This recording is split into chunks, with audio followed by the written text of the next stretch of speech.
Profitability in the cow-calf sector has been awesome the last few years, and more producers are looking to capitalize on these strong margins by expanding their cow herd, but they're struggling due to their inability to find more grass.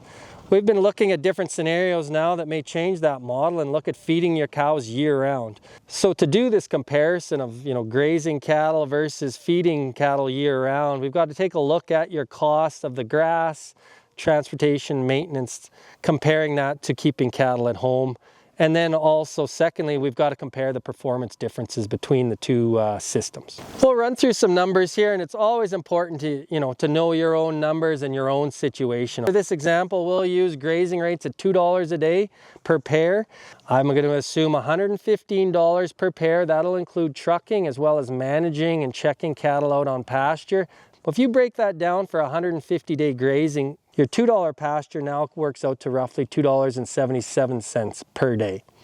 In this scenario, we're going to use a ration cost of $3.50. Again, that can be highly variable depending on the ingredients, your location, and if you have access to byproducts, etc.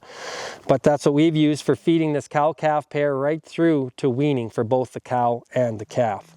Yardage, we've modified about 45 cents a day. You do need to have some sort of feeding ability year-round, so that does have a cost, but they are mostly out on an more open range. And so that works out to a total cost of $3.95 per day for your summer feeding season.